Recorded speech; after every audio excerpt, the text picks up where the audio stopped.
আসসালামু আলাইকুম everyone, welcome back to my channel. কেমন আছেন সবাই? আলহামদুলিল্লাহ, আমরাও ভালো আছি। সকালে ঘুম থেকে উঠেই ছাদে চলে আসলাম, ভাবলাম একটু ছাদের থেকে হেঁটে আসি। ছাদে এসে দেখি আমার বেগুন গাছে বেগুন ধরেছে দুইটা। ওই দুইটা বেগুন দেখতে এসে দেখি এই পাশে বড় একটা বেগুন। এই বেগুনটা যে কবে বড় হয়েছে এত বড় আমি খেয়ালই করিনি। মনে হয় বেগুনটা আমি বাড়ি যাওয়ার আগেই হয়েছে। এই ভিডিওটা আমি ঈদের পরে ঢাকায় আসার পরেই ভিডিও করা। যাই হোক, আমার আপলোড দিতে একটু দেরি হয়ে গেল। অন্য গাছগুলো বৃষ্টি পাওয়ার পরে একটু পরিবর্তন হয়েছে। আগে পাতাগুলো, সবুজ পাতাগুলো কেমন হলুদ হয়ে গেছিল রোদ আর গরমের কারণে।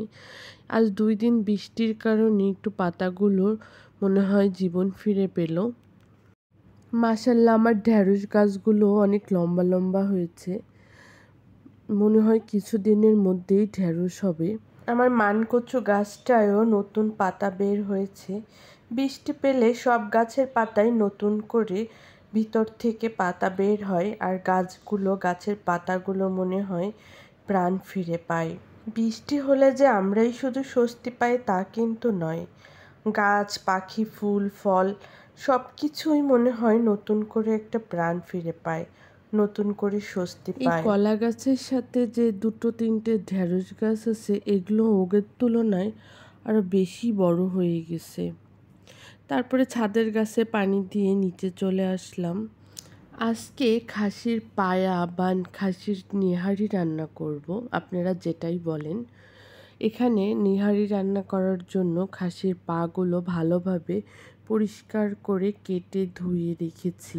খাসির পায়া পরিষ্কারের একটা টিপস আপনাদের সাথে আজকে শেয়ার করব। খাসির পায়ায় যে ছোট ছোট পশমগুলো থাকে, যে ওগুলো তো পরিষ্কার করা বা একটু বাছাটা খুবই একটা কঠিন বিষয়, একটা ঝামেলার বিষয়। আপনারা একটু পুড়িয়ে নেবেন। মুরগির চামড়া বা পা যেভাবে পোড়ানো হয় সেইভাবে একটু পুড়িয়ে নেবেন। দেখবেন একদম অল্প টাইমেই খাসির পা আর বাসা লাগবে না, একদম পরিষ্কার হয়ে যাবে। এখানে আমি একটা কড়াইয়ে তেজপাতা, লবঙ্গ, এলাচ ফোড়ন দিয়ে দিয়েছি সরিষার তেল দিয়ে। তারপরে এবার আদা বাটা, রসুন বাটা, পেঁয়াজ বাটা, লবণ, হলুদ, মরিচের গুঁড়া সব মশলাই পরিমাণ মতো আমি দিয়ে দিব। আপনারা খাসির পায়া আগে প্রেসারে দিয়ে সিদ্ধ করে নিতে পারেন। আমি এখানে সিদ্ধ করে নিইনি, একবারে মশলার সাথে কষিয়ে নিয়ে একবারেই রান্না করে ফেলেছি। আপনারা চাইলে ওইভাবেও করতে পারেন। এইভাবে আমার আম্মু রান্না করে, একবারে মশলা দিয়ে কষিয়ে একবারেই রান্না করে ফেলে, আর আলাদা করে সিদ্ধ করে নেয় না। আজকে আমি আম্মুর রান্নাটাই আপনাদের সাথে শেয়ার করলাম। এখানে আমি ভাজা জিরার গুঁড়া, গরম মশলার গুঁড়া আর গোলমরিচের গুঁড়াও দিব। গোলমরিচের গুঁড়া অবশ্যই দিব, ঝালের গুঁড়ার পরিমাণটা একটু কম দিব, তাহলে পরোটা দিয়ে, রুটি দিয়ে খেতে বেশ ভালো লাগবে। মশলাটা যেন না পুড়ে যায়, এখানে সামান্য পরিমাণ একটু গরম পানি দিয়ে মশলাটা কষিয়ে নিব। তারপরে খাসির পায়াটা দিয়ে দিব। এখানে খুব অল্প পরিমাণেই নিয়েছি, আমাদের দুজনের যতটুকু লাগবে ততটুকুই খাসির পায়া নিয়েছি।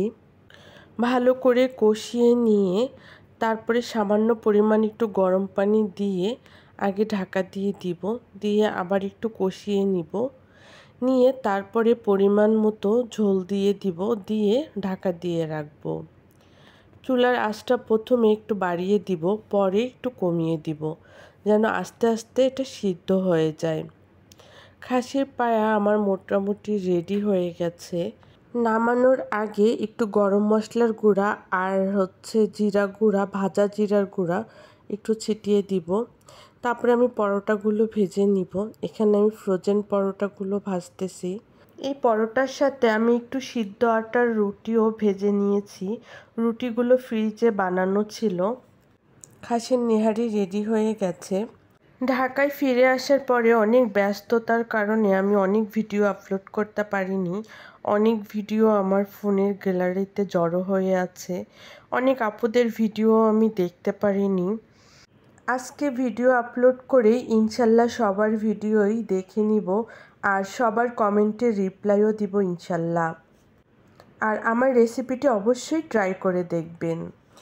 আমার এই রেসিপিটা যদি আপনাদের কাছে ভালো লেগে থাকে লাইক কমেন্ট শেয়ার করতে ভুলবেন না। আর যারা এখনও আমার চ্যানেলটা সাবস্ক্রাইব করেননি তারা প্লিজ আমার চ্যানেলটি সাবস্ক্রাইব করে দেবেন। সবাই সুস্থ থাকবেন, ভালো থাকবেন আর আমাদের জন্য দোয়া করবেন। আর সবার জন্য অনেক অনেক দোয়া আর ভালোবাসা রইল। আল্লাহ হাফেজ।